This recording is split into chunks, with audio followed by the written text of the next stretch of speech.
ঘূর্ণিঝড় রিমাল যেদিন শুরু হয়েছিল সেদিন আমি খুব ভয় পেয়েছিলাম। সেদিন রাতে যখন আমি ভাত খেতে বসি তখন হঠাৎ করে খেয়াল করলাম ঘরের মধ্যে এটা সেটা অনেক কিছু এসে ঢুকে যাচ্ছে, কেঁচো, তারপর আরও কত ধরনের পোকামাকড় এসে ঢুকছিল ঘরে। এগুলো দেখে আমার ভাত খাওয়ার রুচি চলে যায়, আমার কেমন যেন আর ভাত খেতে ইচ্ছে করেনি। কিন্তু সেই রাতে আমি সারা রাত ঘুমাতে পারিনি, এমনভাবে ঝড় হচ্ছিল মনে হচ্ছিল যেন আমাদের ঘরটা উড়িয়ে নিয়ে যাবে। সারা রাত এভাবে কেটে গেল। যখন সকাল ভোরে ঘুম থেকে উঠে রান্নাঘরে গেলাম, রান্নাঘরের জানালাটা খুলতেই দেখি এত পানি, আমি জীবনে এত পানি দেখিনি কখনো। তাও আবার আমি এই গ্রামে এসে পানি প্রথম দেখলাম, খুব ভয় পেয়েছি। তবে আবার একটু ভালো লাগছিল পানিগুলো দেখে। কিন্তু যখন সময় বাড়তেছিল তখন পানিটা আরও বাড়ছিল।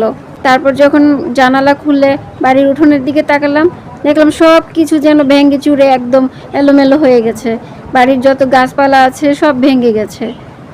তারপর আস্তে আস্তে সময় বাড়ছে এবং বৃষ্টিও হচ্ছে এবং পানিও আরও বাড়ছে। পানি বাড়তে বাড়তে একটা সময় দেখা যাচ্ছে যে অনেক পানি বেড়ে গেছে। তারপর খুব ভয় পাচ্ছিলাম, মাঝে মাঝে একটু বাইরে বের হয়ে আবার ভিডিও করছিলাম।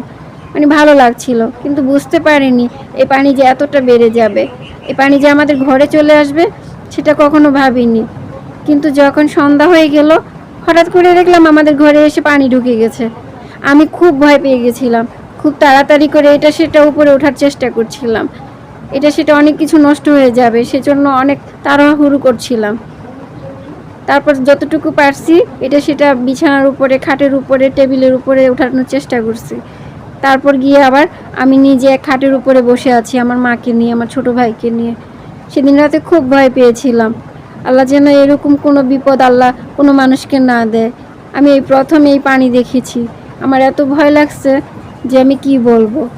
এই পানি দেখার পর থেকে, যখন পানিটা নেমে গেছে তারপর থেকে আমার ভয়টা যেন কাটেনি। আমি প্রায় 6-7 দিন ভাত খেতে পারিনি, আমার রুচি চলে গিয়েছিল এগুলো দেখে। আমার খুব ভয় ভয় লাগছিল। আমি পুরো গ্রামে প্রায় 7 দিন কারেন্ট ছিল না, আমরা অন্ধকারে ছিলাম, খাবার পানির অভাব ছিল, খাবার দাবারও ঠিক মতো কেউ খেতে পারেনি, অনেক কষ্টে ছিলাম। আল্লাহ যেন এই ধরনের ঝড় তুফান আর কখনো না দেয়, আল্লাহ সবাইকে হেফাজত করুক। খুব ভয় পাইছি এগুলা দেখে, এগুলা কখনো আমি দেখিনি, যা গ্রামে এসে প্রথম আমি দেখলাম।